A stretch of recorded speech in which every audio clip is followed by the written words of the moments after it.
Hello, tacticians! I missed the request for Baldr's Mythic journey that was made in a comment on my account rather than to a video, because those don't give me notifications and are such a pain in the arse to navigate that I forgot they are even a thing. Please place future video requests in comments to the videos. Thank you. So, right, theoretical on Baldr.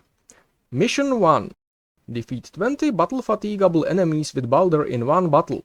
This one should be really easy, just pick your favorite Mirror Octarius stage with grots and keep spawning them and whacking them until Baldr had his fill. If you don't know what a groticide stage is, check out the practical for Mission 2, to which I am now moving on. Mission 2. Restore 11,000 health with Baldr in one turn. This mission is Baldric's obligatory development check. I don't think the health from his actives revives counts, so I'm gonna assume only the combination of his passive's healing tick and his normal heal count. And since according to the wiki his passive caps out at 5000 HP at legendary 50 and his normal heal caps out at 7200 HP at diamond 3, you will need him almost maxed out.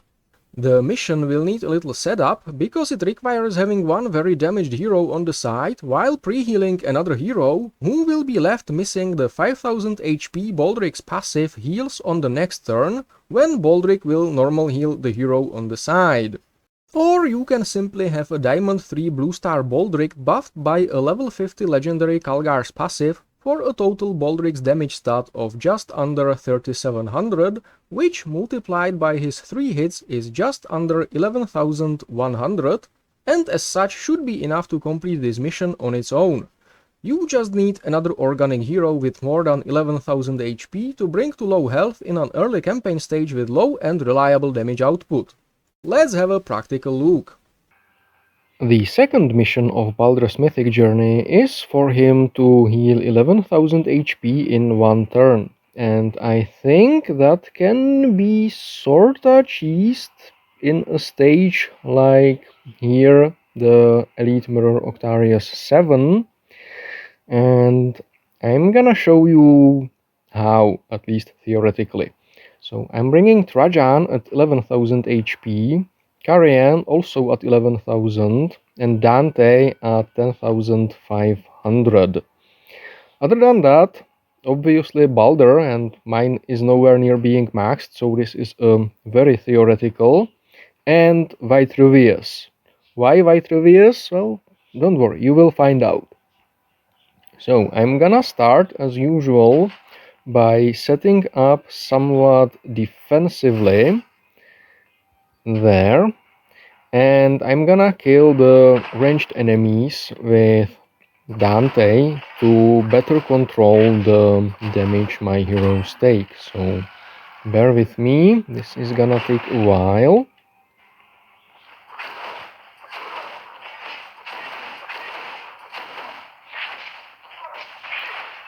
Okay, I think this is the better opportunity now than to kill the Tonk.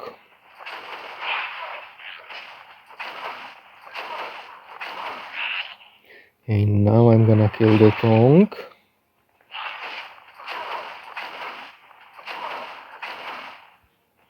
This boy. This boy. And this boy. Okay, so now everybody that I wanted killed is killed. Next step is to block off the enemies from reaching Baldr and Vitruvius. And it doesn't really matter. You actually want the wall parts to take damage, so I'm gonna pass a few turns, and the goal is to have 2 heroes that have lost 10,000 HP or so for reasons. So I'm gonna be passing turns and moderating the hero's health with Baldr until I have 2 heroes at 10,000 HP missing, or let's say 100,000 HP left. So gonna make the cut here. Okay, so a while later, my Trajan is missing almost 11,000 HP, and my Dante is missing roughly 10,000, which is fine, I think. And now I need to make one adjustment, so I will bring Dante here, which was my backup plan for him taking damage much quicker than Trajan. Gonna bring Vitruvius here, and I'm gonna use Vitruvius' active on Baldr. This will suppress him, causing him to heal Trajan with his normal heal for 30% less, which with a maxed Baldr will reduce the healing from 7,000, give or take, to about 5,000, which would have left Trajan at missing 5,000 HP, which is as much as a maxed out level 50 legendary Baldr's passive would heal. There.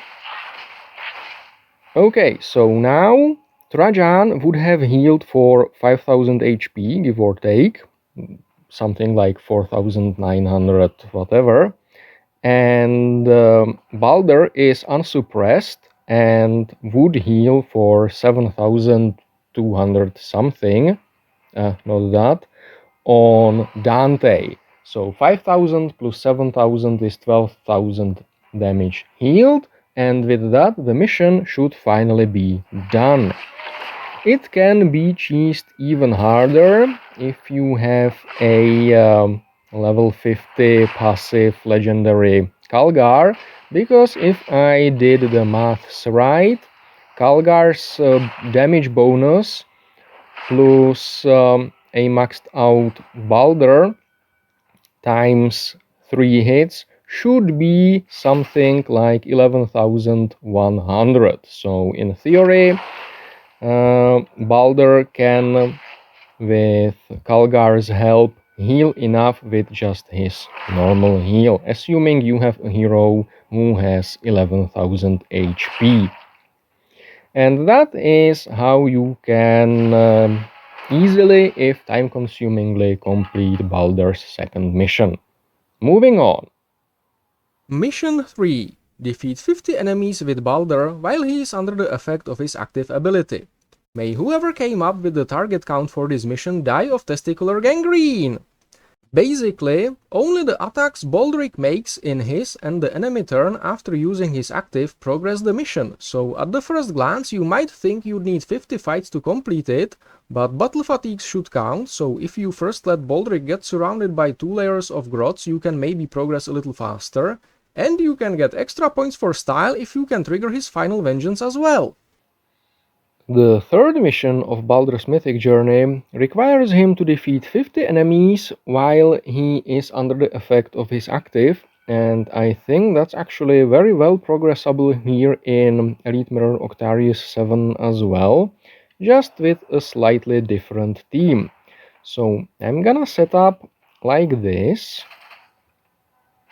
there, with Isabella keeping Baldr alive until Dante finishes off all the ranged enemies.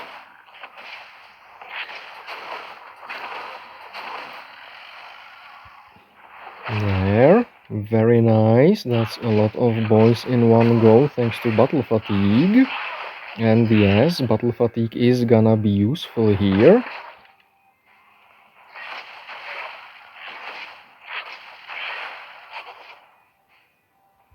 That grot spawned perfectly to protect the tank. That's exactly what I didn't want, because I need the damage to be predictable right now. Or well, need to. It's not need to, but want to, because I wanna do a trick. Okay, so now with that, all the ranged enemies are gone. So I'm gonna do this.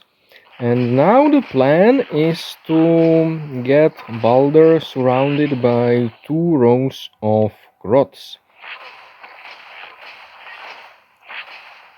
There. I would just prefer to have a grot on this hex as well, but I think they will then start to go for Carrion. So I'm gonna say I'm done. Now what I'm gonna do is... No, actually, I think I can pull it off. I'm gonna retreat Izzy from Baldr, and I'm gonna let Baldr take a little damage. So I want him to be under 1100 HP, and I'm gonna skip to that point now. Okay, so Baldr is now at 1100 HP, which means my Vitruvius will kill him. And you probably know by now what that means, so I'm gonna use Baldr's active, which will cause him to attack. And Final Vengeance is kinda smart targeting, so he will prioritize attacking the grots on good hexes, which are the wires. And the wires can have a lot of grots around them, so this is a good stage and positioning to do this, and I may have started with that. So anyway, that's 3 defeats from that one attack, and now I'm gonna kill Baldr with Vitruvius' active for triggering his Final Vengeance, which scored another 2. Not as good as I had hoped, but hey, 5 enemies worth of progress in one fight is better than one. And that's how, after a few tries, and probably in other stages as well, you can relatively cheaply complete Baldr's 3rd mission. And I think I can move on. Mission 4. Score 9 hits with Baldr in 1 turn. This is a tricksy mission, because without power-ups you will need Thoread, Vitruvius and what I call a pro-gamer move.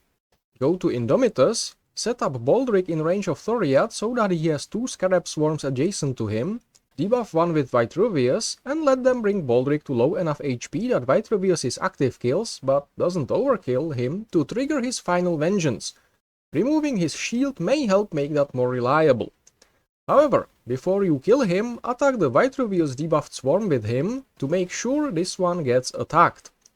This combo should score 5 plus 4 hits, completing the mission. The 4th mission of Baldr's Mythic journey requires him to score 9 hits in 1 turn, and that should be possible in quite a few Indomitus stages with Vitruvius and Thoread buffing him, so I'm gonna try here in Elite Indomitus 35.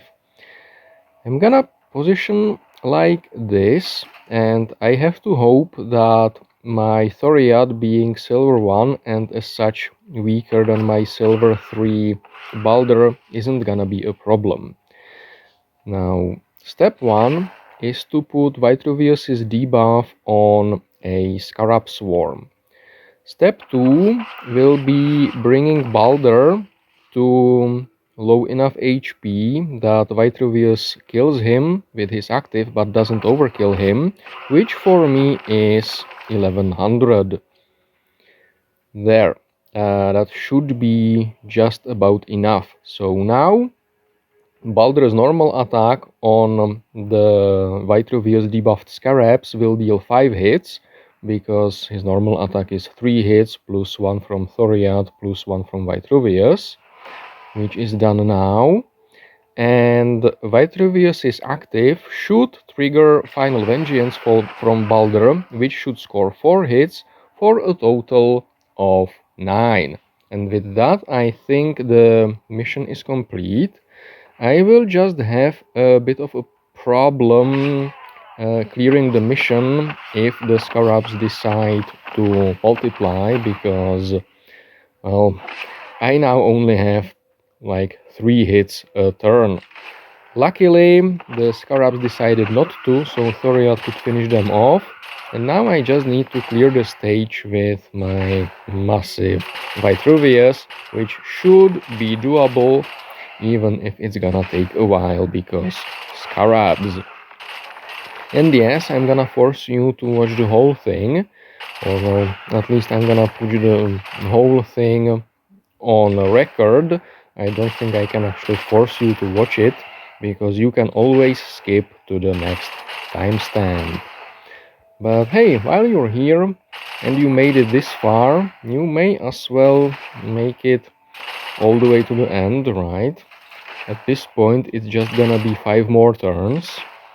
4, 3, 2, 1, 0.